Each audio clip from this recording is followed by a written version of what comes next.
Bonjour, bienvenue sur la cuisine de Liloucha. À la demande de plusieurs internautes, je vous propose aujourd'hui la recette du botte-voûte ingratable.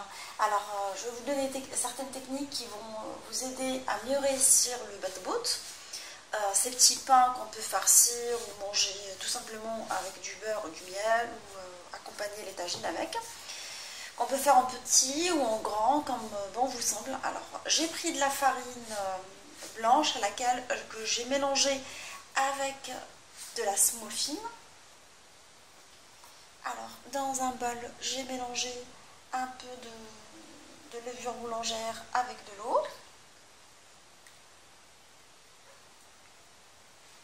Je vais mettre du sel, pas à côté de la levure, pour pas neutraliser son effet tout de suite.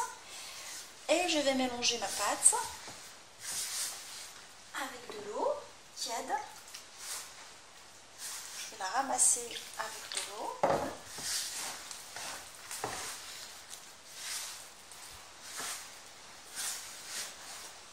Je l'arrose régulièrement. Obtenir une pâte souple. On va travailler et pétrir par la suite.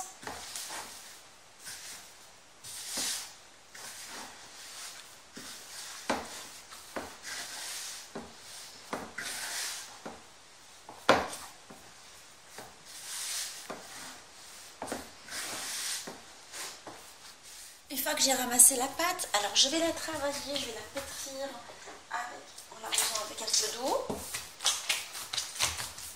pendant une dizaine de minutes jusqu'à ce qu'on obtienne une pâte élastique qui est très très souple.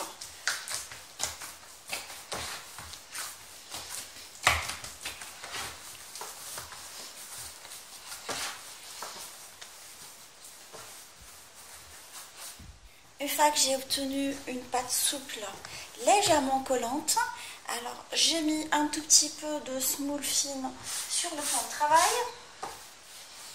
Et là, je vais détailler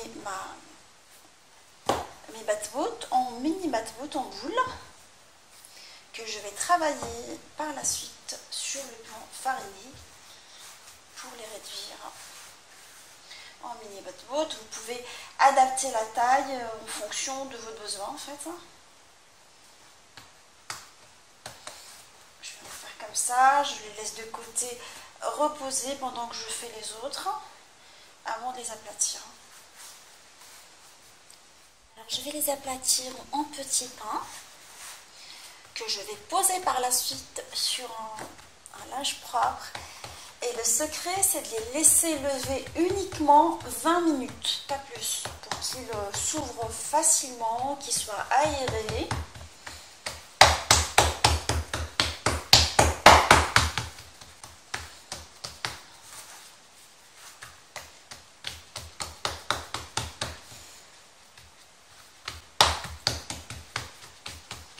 J'essaie de leur donner une forme ronde à mes petits pains.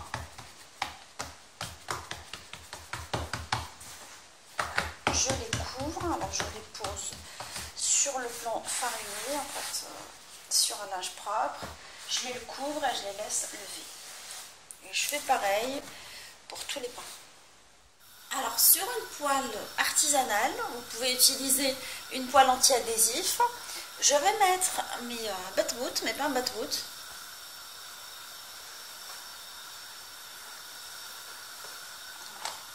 Je baisse le feu à moyen et je les laisse cuire en les retournant de temps à autre. Alors dans un premier temps, je les laisse cuire 1 à 2 minutes sur le phare, je dirais plus 2 minutes sur la première face avant de les retourner.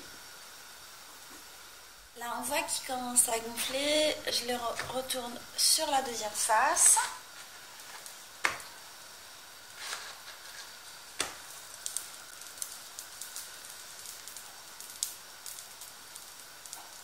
Et je les laisse cuire jusqu'à ce qu'ils gonflent correctement et qu'ils cuisent de tous les côtés.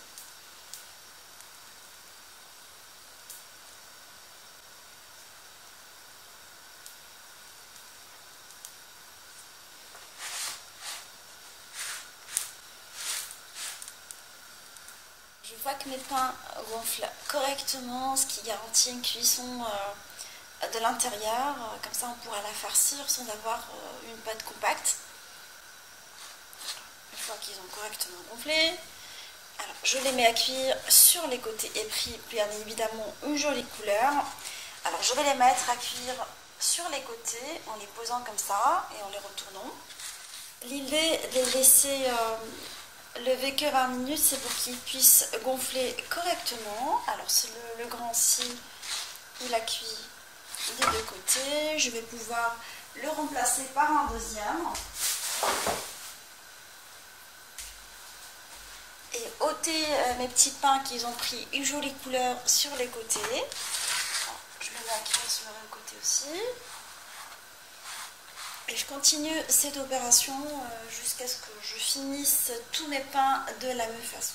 Alors mes petits pains ils sont cuits, quand ils sont cuits correctement sur tous les côtés, en les retournant, là on se retrouve pour la présentation finale.